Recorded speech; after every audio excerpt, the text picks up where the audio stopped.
Hello there, and welcome to my podcast. This is the D-Lou Show, Sports and a Slice of Life. Excited about this new project. You can subscribe on iTunes, wherever you get your podcasts. Also follow us on a weekly basis on DaveLewisOnTheAir.com. Guest today is Bill Herenda. Many of you folks know him as professional basketball insider, college basketball analyst. What you may not know, he's a national champion. What you may not know, he's on his way to the Hollywood Walk of Fame, if he continues on this trajectory. So without further ado, the great Bill Herenda.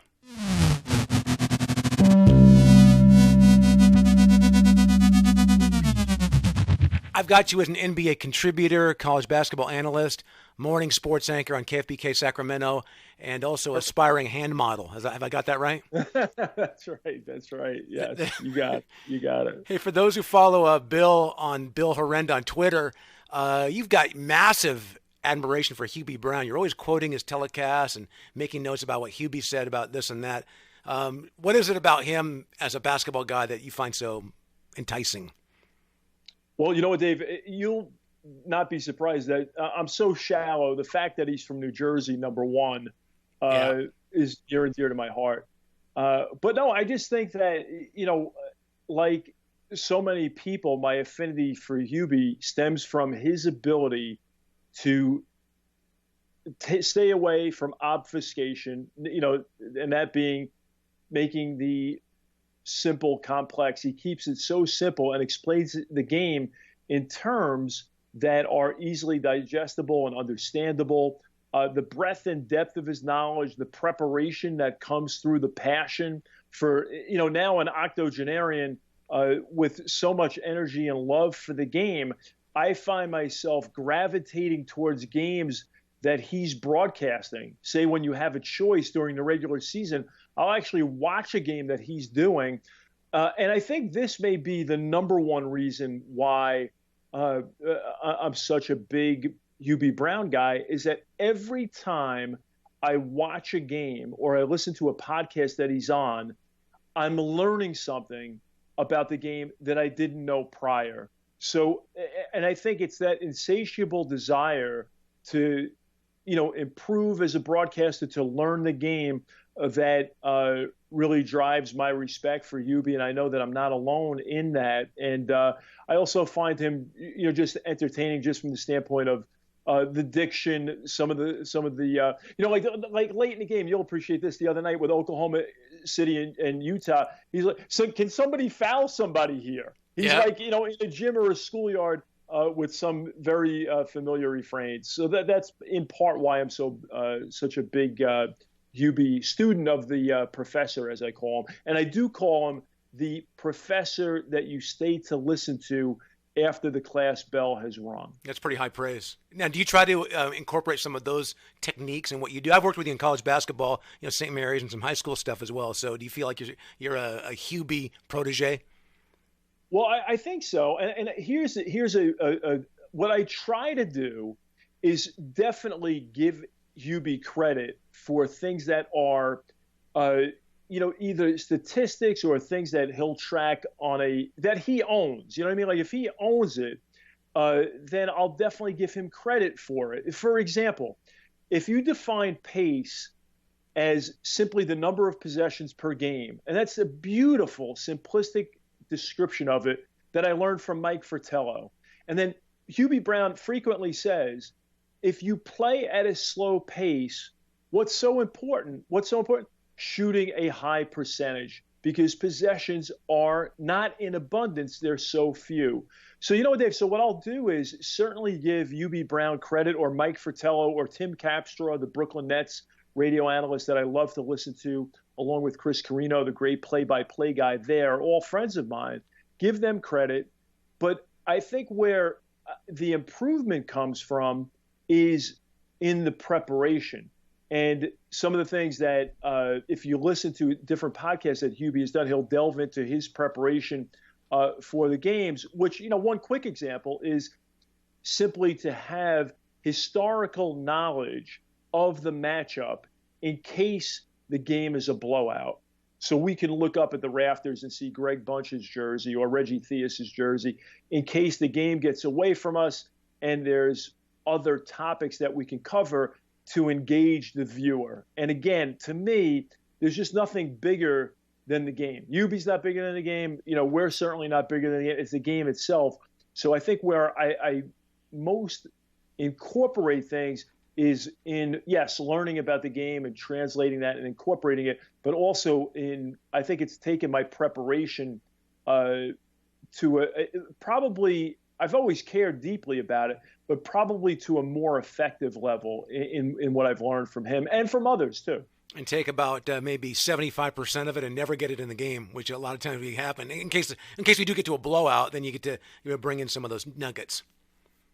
Yeah, and David, I think that goes back to just that simple point of your job, which you do so well as a play-by-play guy, is to tell us what is going on, and you do that with such great panache, preparation. And you're able to do that in such a terrific way. It makes my job so easy because all I'm there to do is tell people why it's happening. Whatever's happening on the floor, that's my primary job, is to say why. And as we know, to have a great broadcast, which we always strive for, it's the guys in the truck that are producing and directing, that are so vital to this team that we have, that's so similar to the guys on the floor. That's what we're trying to emulate, is that cohesion, that teamwork, that we over me mentality, and recognizing that it's the viewer who's most important. And certainly I think there are times both on radio and TV that the best thing to do, particularly for me as the analyst, is to say nothing. And just let the crowd, let the noise tell the story, even if it's on radio for a bit, and certainly if it's on TV. Because there's nothing I can add. I can only detract from those moments. And certainly, those are moments that I want to just, as we say in the industry, right, just to lay out and be quiet. And that's where the director, a great director, great producer, that they really make that happen then during our time where we are laying out with the great pictures and the cuts and the crowd reaction, et cetera. Sure. There's so many parallels. As you think about a game that you broadcast, and it's so similar to playing or coaching, where certain nights you'll feel pretty good about it, and then you'll think about, well, this moment was probably germane for this statistic, and I failed to mention it, or I just didn't play as well as I could have, or you feel pretty good about it. Hey, I thought that was good. That was an entertaining broadcast. Everyone seemed happy with it. So there are so many parallels, because I think it's something that you can never master, and it just kind of keeps your appetite going, because you're just striving to be as good as you can be. Again, not just individually, but certainly collectively, to have the best show that you possibly can. And let's face it, these guys that work so hard, they make it easy for us. I mean, they're just laying it all on the floor, and every game takes on a personality of its own. And it's just I'm just really delighted to be still involved and still a small part of the game. At the time of this recording, we're in the second round of the NBA playoffs, and LeBron James pulled off another miracle. Not a miracle, because we almost expect that from him. Is it possible that he is underappreciated with all that he's doing with these 45, 46-point games, game-winning threes at the buzzer? You take it for granted. You know what? Yeah, Dave, is interesting. I think it probably depends upon who you talk to. He's such a polarizing guy, and I've never really understood the LeBron detractors. But maybe you're right in that now at this stage of the game, even his biggest detractors have to appreciate the longevity and the production that he has, and also the combination of the physicality, his ability to continue to absorb contact, to put up prodigious numbers.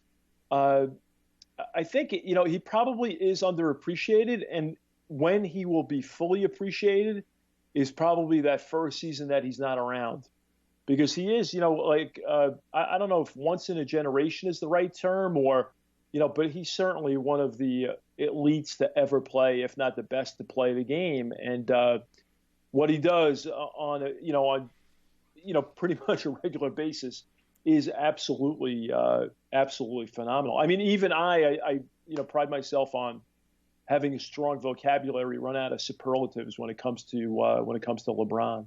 Who do you like coming out of the East? It's so wide open this year. I really like Toronto, and in the beginning, before it started, I thought that it would be Toronto and Houston, and that Toronto would fall in 7 games, that Houston would win it. And the reason why, I think it's just easy, for example, I wouldn't say willy-nilly, but just to say, hey, I think the Warriors are going to win it. Of what value is that? But I don't really feel that in my gut, although they've looked pretty good, of course. But I just feel like the reason why Toronto will come out of the East is just that, an assistant coach, Nick Nurse, on Dwayne Casey's staff changed their shot spectrum, and they started to minimize tough twos in training camp and amplify threes and give those points actually more credit in their scrimmages. So, of course, we've seen that change for them. And certainly we've seen Toronto with their deep bench, and now Van Fleet is back, who gives them a boost. And I just feel like the change, the roster turnover with Cleveland leaves them especially vulnerable. And out of the West, my feeling with Houston is just that this is something that, and I think it's quite similar to the Warriors, that I've always said that the offense for the Warriors is the sizzle, but the stake is really their defense. And when you see Houston go from 18th in defensive rating to 6th, and Jeff Bzdelik's his Bible, if you will, on transition defense, which I won't bore your audience with, and the addition of PJ Tucker and the physicality that he brings, Bahamute, I just think that perhaps Houston can capitalize on Curry's injury, and he'll be back, as we know. It looks like he may be back tomorrow night in Game 2 against New Orleans. But that's just my gut, Dave, in that I think this could be a Houston-Toronto final, and that it would be Houston in 7. And again, I'm not Nostradamus, but I did say this before the playoffs began. That was my gut as to what would occur. That certainly sounds like a matchup that would make the networks drool. With Toronto and Houston, right? With the market sizes. You know what? The business aspect. I always say this, Dave. I'm like Paulie from Goodfellas. Remember the scene where they're trying to convince Paulie to buy the restaurant? And he's like, what do I know about a restaurant? I sit down, I order my spaghetti and meatballs, and I enjoy it.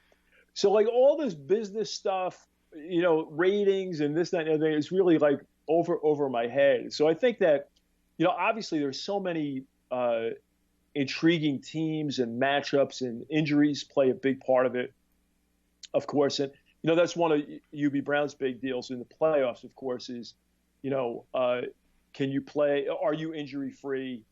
Can you finish over the last 6 minutes of the game? Can you effectively get your 3 top scorers in the areas where they can be effective tonight, where they've been effective tonight, where they can be effective? And the final 6 minutes, can you finish? Those being the pillars. So I think we have a lot of, really cool dynamic storylines. There's so many great young players. You talk about LeBron, and now we've got Simmons, and I know Jaylen Brown's got the hamstring. We'll see if he plays tonight in Game 1 against Philly. But Tatum has been so good. Terry Rozier. Rozier has been great. And although Giannis is out of it, but Gobert in and of himself is an immense talent. So anyway, I think it's just very exciting. I mean, it's always been an exciting time being around basketball, but particularly now with the way the game has changed, and the emphasis on driving to the basket, that being a high percentage shot, corner threes in general, and then kind of eschewing the tough twos and then getting to the free throw line, still a very effective way to score. But some of the analytics, it's just fascinating really to watch, the talent, and try to learn from coaches and analysts and what have you. It's just so much fun, all these matchups. I apologize if I'm enjoying this nut buddy here. I'll do the fill while you're taking the sip. Hey, you're viewed as an NBA guy, NBA contributor, but you've got a great college basketball history. You do games for ESPN, Mountain West. I've worked with you in the West Coast Conference. You come from UMass Lowell, where you won a Division II national championship back when they were the Chiefs, I guess, right? 1988. What do you recall about that time? Well, first of all, Dave, I have to invoke the great Connie Hawkins. In the older we get, the better we were. Yep. So that's number one.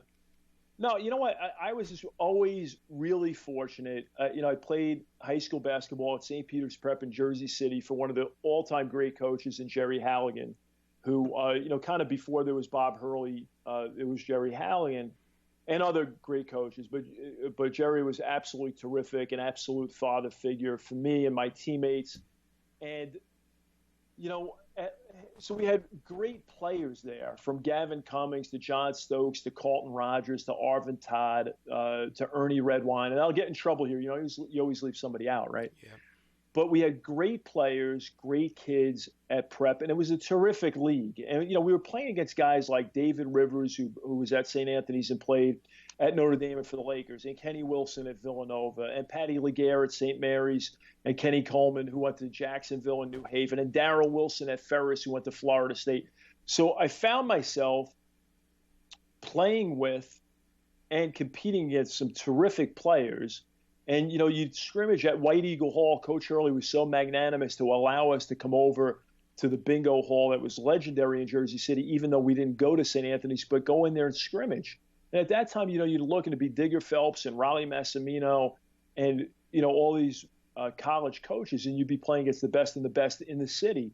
So fast forward to Lowell, I went up there, and Gavin Cummings, one of my high school teammates, we went up there together. He decided very early on in our senior year to go there, put zero pressure on me.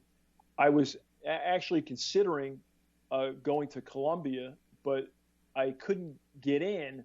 They wanted me to do another year of prep school, and I always kidded around with my friends. I couldn't get into Columbia with a search warrant. So I contemplated staying local and going to Columbia.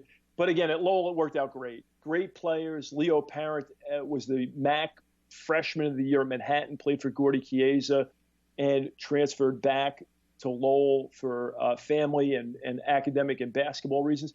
And we just caught, things at the exact right time. Got on a tear, won the national championship. It was actually the first time the school had qualified for the NCAA tournament in Division II, and we ended up winning the whole thing. And so anyway, it gives me a great appreciation, not for the result, but for the effort, for the journey. And people don't realize the blood, sweat, and tears, the sacrifice that is involved from the players to the coaches to the training staff to the administration, the people responsible for feeding you and the travel. And so and you got to get a little bit lucky to win.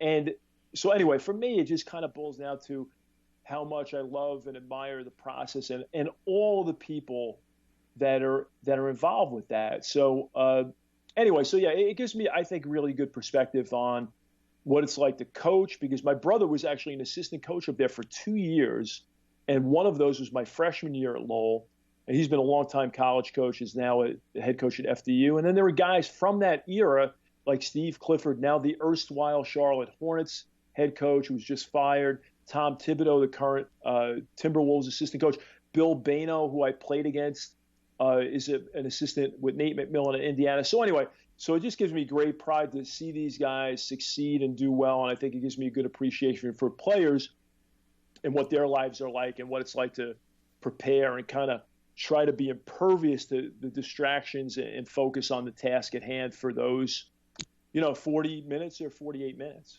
Does it blow you away that it's been 30 years since Pat King had blood gushing out of his chin in that national semifinal, that this happened so long ago? Yeah. Dave, your research is incredible. But yeah, it is. Time is I just heard a caller call into Sirius XM NBA radio, and he said, "Father Time never loses," which I thought was a great quote. And those guys like Pat King, Bobby LeCarry was a great point guard. Brian Parath was a terrific shooting guard. Mike Skoka went to St. Joe's in Metuchen and played up in Lowell. And, of course, Karl Anthony Towns, and Marcus Towns, who plays for Loyola Chicago, who played for my brother at FDU in the NCAA tournament a couple of years ago, and then goes back on a Final Four run with Loyola. Time. I have a real hard time with it, Dave, because I feel like I'm still 21. Like I don't feel any differently. I mean, I may not be able to, go and run a mile in the time I would at that stage of the game. But yeah, it is phenomenal how time waits for no one, and I just can't. I can't reconcile the time that has gone by since we were in college and had some pretty good success playing. It's hard for me to wrap my head around that because I just feel I feel like I'm still a kid, but I guess I'm not. A lot of folks have the list of cliches about what sports teaches them, life lessons, whether it's teammate, perseverance, whatever it is. Any of those things that ring true to you from your time at Lowell that you've applied to your life, whether it's husband and father or business person, whatever. Yeah, I think that, how do I say this the right way? I think that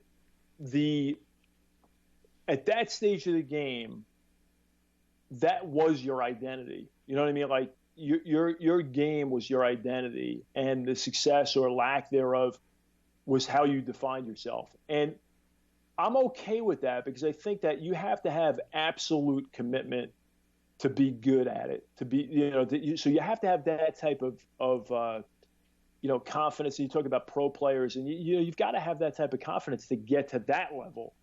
And I think the lessons that I learned at St. Peter's Prep and at UMass Lowell, they've cut through every aspect of my life, professionally, like you said, family-wise. And I think the biggest thing that I really learned was perseverance, to stick with it through those difficult days. And there are days that you don't feel like going to the gym, you don't want to, but you have to. And I think as I've gotten older, I've gotten probably more patient in recognizing that it is a marathon, it's not a sprint, and probably a finer appreciation for that. But I would say that perseverance is the biggest lesson. I had my shoulder operated on after my junior year. I hurt it my freshman year. And that was kind of a tough rehab and what have you. But you look at every guy that had certain obstacles that they had to overcome to be a productive member of that team or any team. And now, with my teammates, I'll look and, we're in touch and thank God everybody's in really good shape. But there are guys that have had, their knees scoped multiple times or, you know what I mean? So I think those lessons can continue. And, like anything else, I think you have to leave it all on the floor every day. And one of the questions I ask myself frequently now is, what have I learned? What have I learned today, at night, before I go to bed that I can apply tomorrow, whether it's my sports updates or that next game or what have you? What have I accumulated knowledge-wise? So, now I try to be a big learner, and not only for academic sake, but how can I incorporate this and how can I help? And that takes the form of not just broadcasting, but, I kidded around with Steve Clifford. I did a radio interview in Charlotte a couple of years ago, and literally within a week, Michael Jordan extended his contract. So I said, Steve, if I knew that was going to happen, I would have done the interview a lot sooner. Yeah. But, if I can help any coach that's, a buddy of mine at any level with, hey, have you seen this? Like Ben Cohen from the Wall Street Journal did a great piece recently. And now I talked earlier about three-point shooting and eschewing the tough twos, but he did a great piece on the Warriors and at their proficiency this season at making shots in the mid-range and inside the three-point line. Now, why is that occurring? Probably because everyone in the league is pushing them off the three-point line, or at least trying to. So anyway, it's a long answer, but if I can find information that perhaps my friends in the coaching business haven't seen or haven't thought about, that in a way makes me feel good. You know what I mean? To try to pass along some tidbits or nuggets that I found, because no one has time to find everything. So it just makes me feel good. And I think that's kind of some of the residue from playing is just kind of like that continual improvement and perseverance. So I came across a great quote from Nelson Mandela as I'm trying to get ready for this dance contest, right? I'm either going to lose or not lose. But his quote was, I never lose. I either win or I learn something. I thought that's a great way to live. If you can adopt that in life, you're going to go places.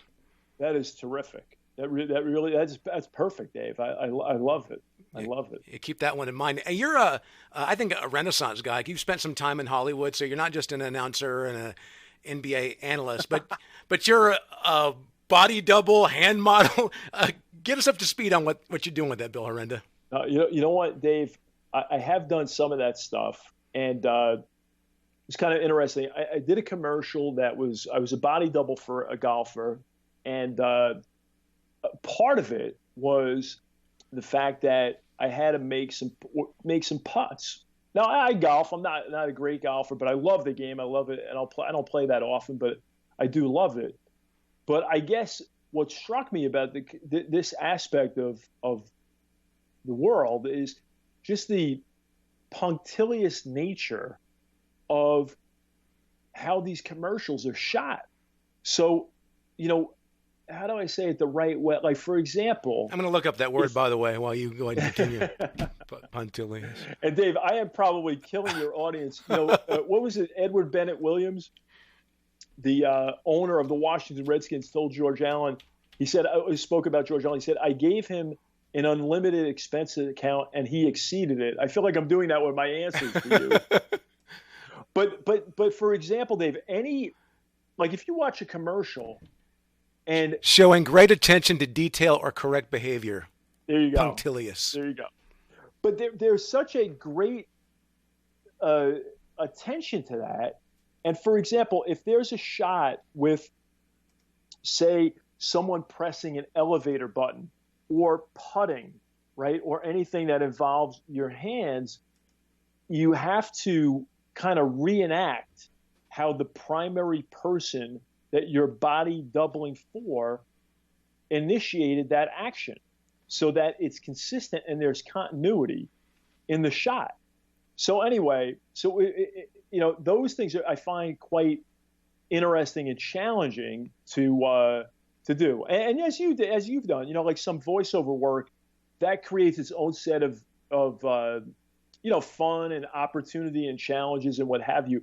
But yeah, the whole body double thing is quite interesting. And I have to say that I did putt quite well to the delectation of the crew, because you know how it goes. If you're trying to get these things done, it's a little bit chilly on the golf course and they want to get it in as few takes as possible. I was happy that I putted quite well on that particular occasion, which was fortuitous, but we were all lucky for that. Did they correct you on the putting strokes? Hey, his left hand is here, his right hand is here. Do it again.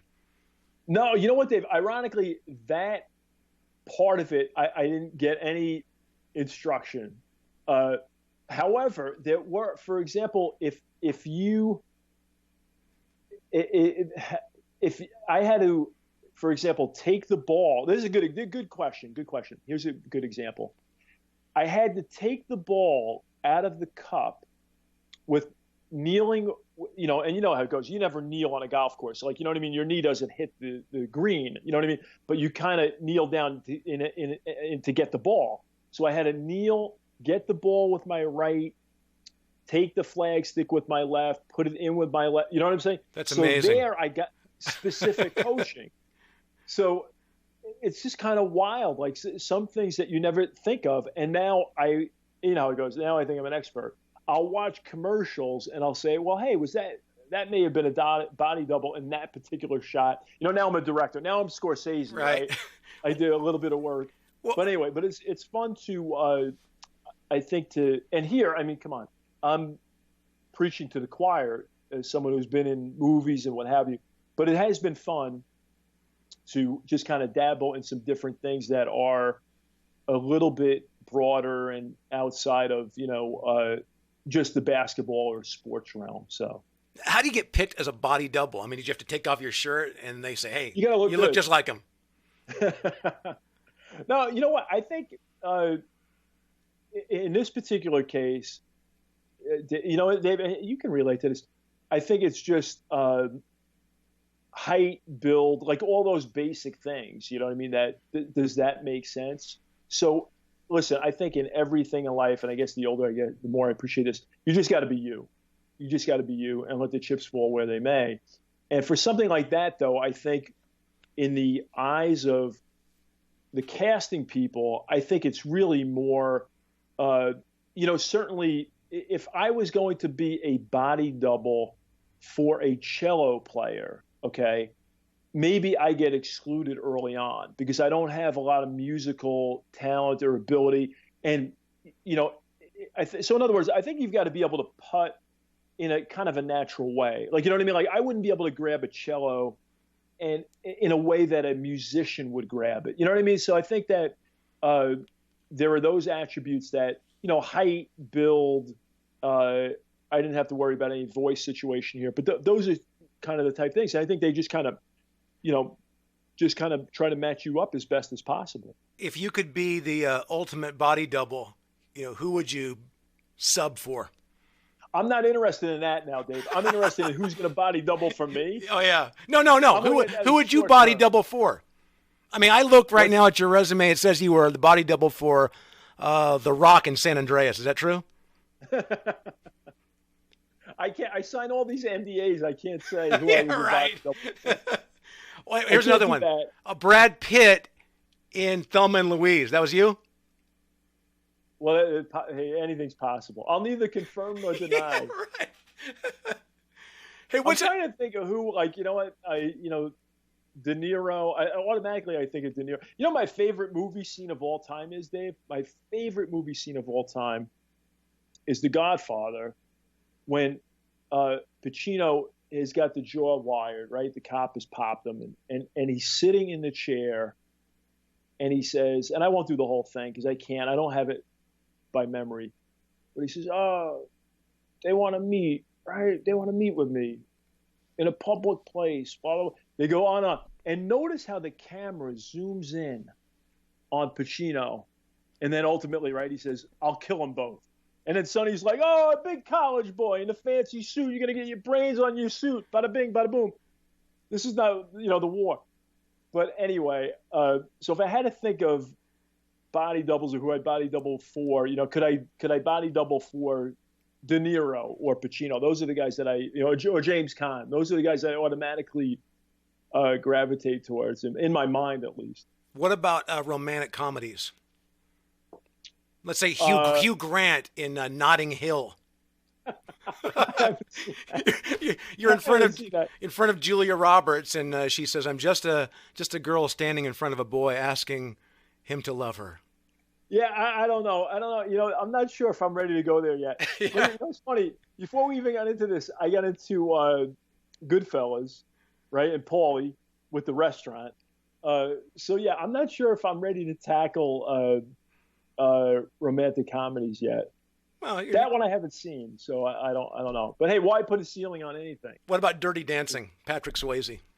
No, you know what? I don't think I could do that. And Dave, I give you so much credit.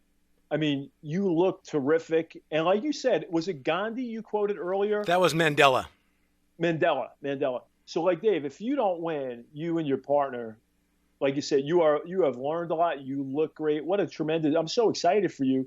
And I'm not surprised because that's how you attack everything that you do with great joy and passion, mindfulness and competition. There you go. You're like a Steve Kerr guy with the Warriors. But seriously, no, I'm very proud of you, but I am not the least bit surprised because that's how you attack everything. You look great. I see the clips of your progress on Instagram and all the social media platforms. So I don't know if I could pull that off. I really don't. Bill's talking about dancing with the TriValley Stars, which will be on May 12th in Livermore, and I'm one of the contestants. You mentioned Steve Kerr. There's that phrase he uses, appropriate fear, which is what I have in this competition because it is audience voting. So, if somebody brings 100 of their groupies and I could be the best dancer and still lose, I could be the worst dancer and win. So, I don't know how I'm approaching this in terms of winning or losing. It's just really the experience and getting better doing something.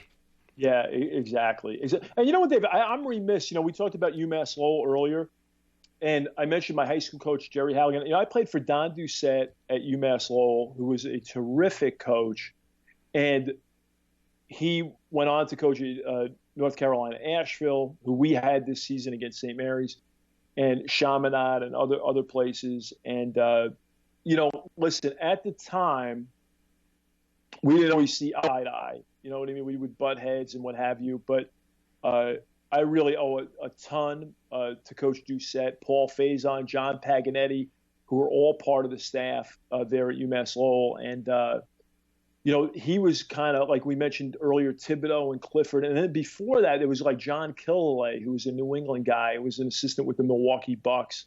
And Killalay was actually, I think, with the Celtics before that. So I'm forever indebted to Deuce for all of his support. And he's, I wasn't highly recruited. And he was another guy. He was a guy who, you could point to in life that, hey, this guy believed in me. And not only myself, but all of my team, like every guy on that team had detractors and doubters. Like they'd say, Herenda, they thought you were too slow. LeCarry, they thought you were too small. Cummings, they thought you were a head case. I remember getting reamed out after a loss. And they went down, the coaching staff went down the list, all of us. So finally, we get to the showers. I'm trying not to laugh because I know we're going to be good and we're going to bounce from this.